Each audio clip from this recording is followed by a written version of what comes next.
Bien, vamos a abordar un problema típico en biología sobre mutaciones cromosómicas. El ejercicio dice lo siguiente. En el dibujo se representan las metafases mitóticas de tres individuos de una especie 2n igual a 8. En la figura 1, que corresponde a un individuo normal, cada cromosoma aparece con una letra. Identifique los pares de homólogos y deduzca si se trata del sexo homogamético o del sexo heterogamético. Las figuras 2 y 3 corresponden a dos individuos cuyo número de cromosomas es anormal. ¿Qué tipo de mutación presenta cada uno? ¿Cómo pudieron originarse estos mutantes? Bien, vamos paso a paso. Primero vamos a identificar los cromosomas homólogos en el individuo normal. Esta imagen lo que nos representa es una célula en metafase. Sabemos que en metafase es el momento del ciclo celular en el que los cromosomas están completamente formados. Pueden individualizarse, puede estudiarse la forma y el tamaño y las características morfológicas de cada uno de ellos e identificarlos uno a uno. Por lo tanto, estas imágenes que son dibujos, podrían ser imágenes reales, corresponden a células en metafase donde podemos identificar cada uno de los cromosomas. Como dice el enunciado, el individuo 1 es normal y nos pide que identifiquemos los homólogos. ¿Cómo hacerlo? Pues observando la forma, el tamaño y características de cada uno de ellos. Empecemos con ello. Por ejemplo, con el cromosoma A. Nos fijamos en él y buscamos un cromosoma que sea idéntico. Y vemos que el cromosoma F es igual, misma forma, mismo tamaño, mismas características morfológicas. Por lo tanto, el A y el F son dos cromosomas homólogos. Seguimos con la misma estrategia.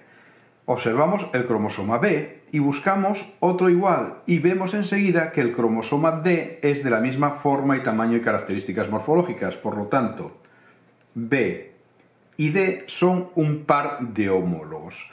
Seguimos, cromosoma C.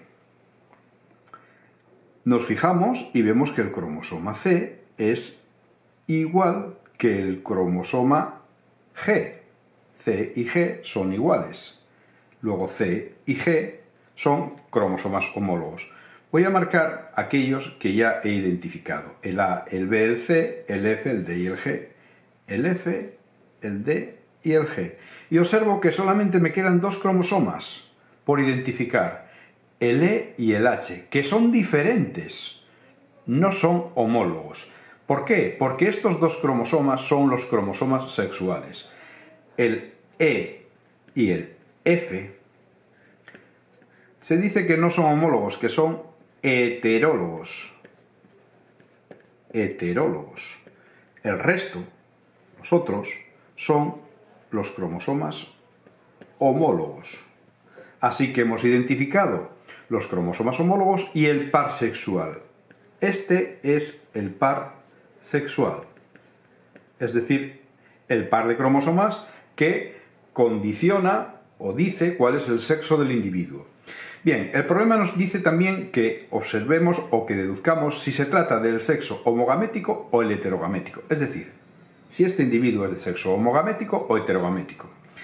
¿Qué es un sexo homogamético? Es el individuo que tiene gametos iguales. Gametos iguales.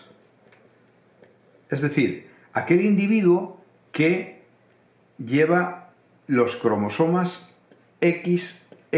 Estos individuos, los homogaméticos, todos sus gametos, unos llevarán el 50% el cromosoma X y otros llevarán otro cromosoma X idéntico, imposible de diferenciar por sus características morfológicas. Este será el sexo homogamético. El sexo heterogamético es aquel que forma gametos diferentes. Gametos diferentes. Es decir, el individuo que tiene un par sexual formado por un cromosoma grande, X, y un cromosoma pequeño, Y.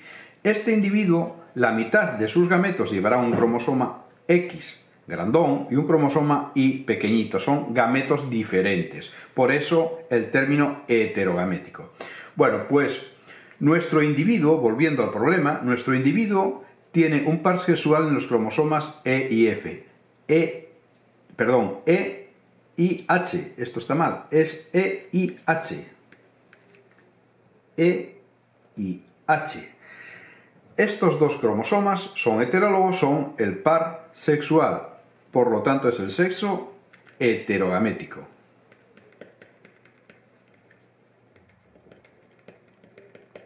Heterogamético. Y fijaros, no digo que sea el sexo masculino, digo que es el sexo heterogamético. ¿Por qué? Porque XY macho, XX hembra, solo es así en determinados grupos taxonómicos, por ejemplo los mamíferos, entre los cuales estamos nosotros. Pero no siempre es así. Hay grupos, especies, donde XX son machos, XY son hembras. Esto depende, como os digo, de las características genéticas de cada grupo taxonómico. Y con esto respondemos a las cuestiones referidas al individuo normal.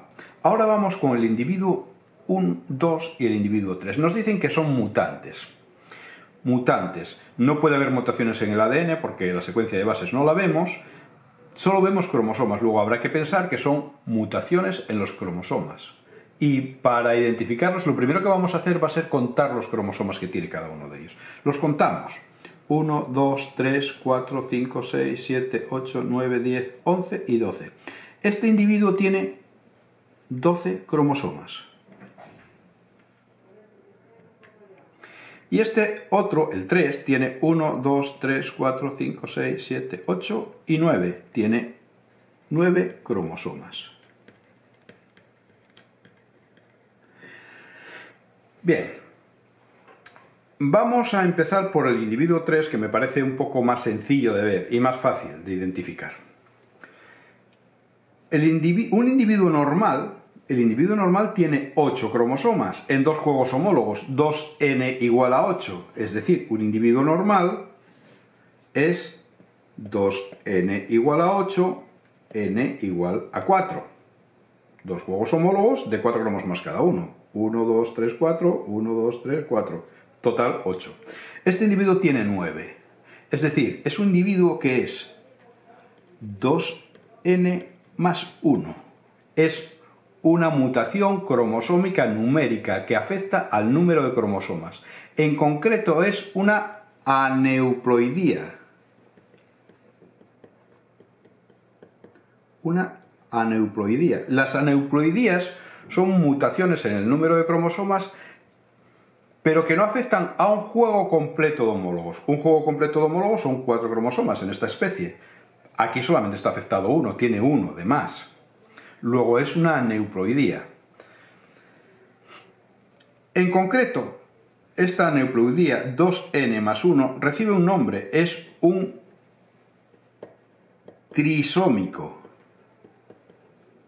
Trisómico. Un individuo trisómico es aquel que tiene un cromosoma de más. En algunos de los pares de homólogos no está formado por 2, no son 2, sino que son 3 los homólogos que hay.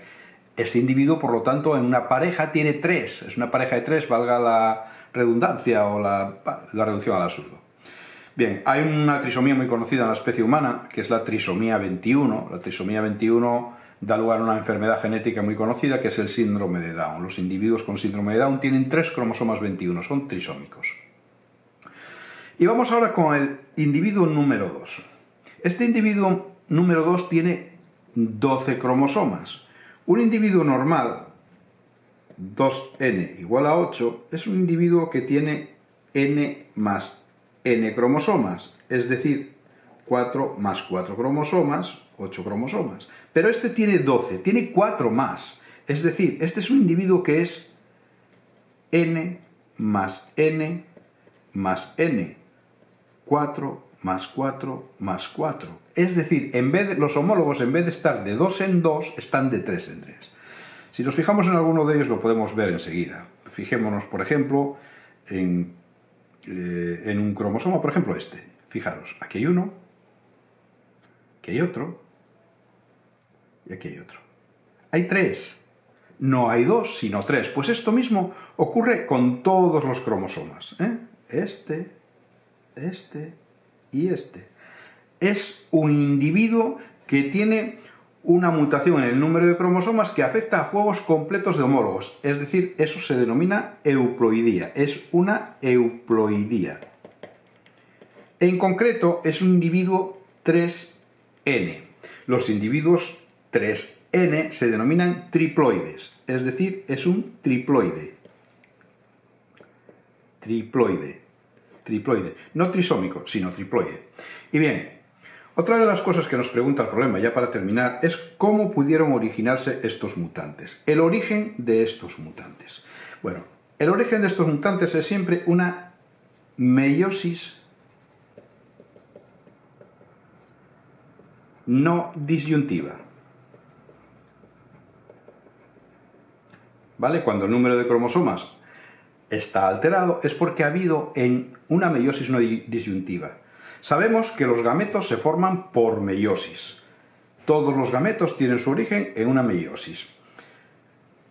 En una meiosis normal, en la anafase 1, los cromosomas están pegados por parejas de homólogos, unidos íntimamente en toda su longitud. En la profase 1, cada cromosoma se une a su homólogo y forman esas parejas de homólogos que luego en la anafase se separan y migran un juego de homólogos a un polo y el otro juego de homólogos al otro polo, al polo contrario, y se separan. Al final estará un juego de homólogos N cromosomas en una célula y un juego de homólogos en la otra célula. Esto es lo normal.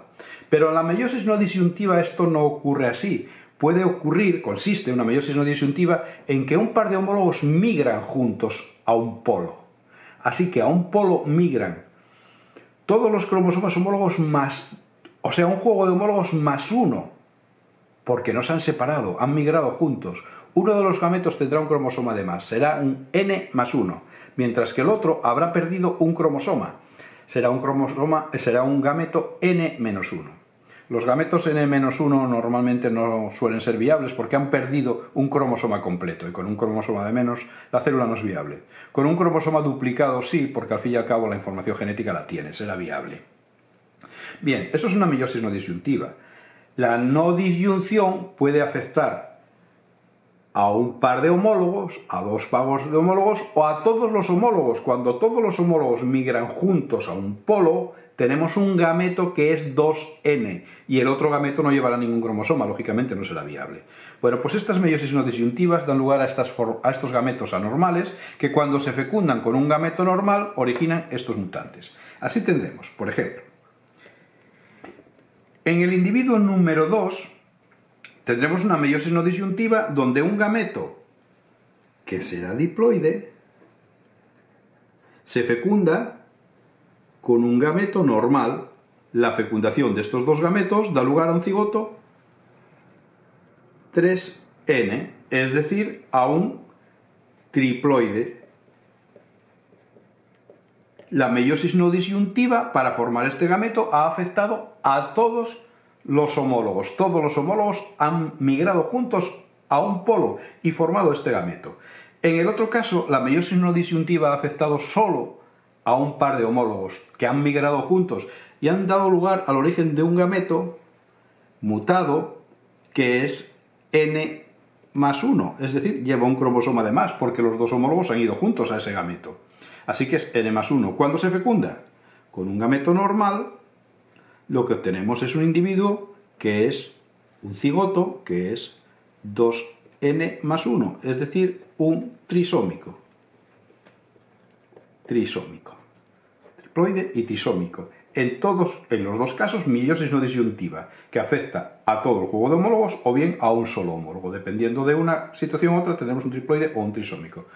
Y con esto queda resuelto el problema en todos sus aspectos.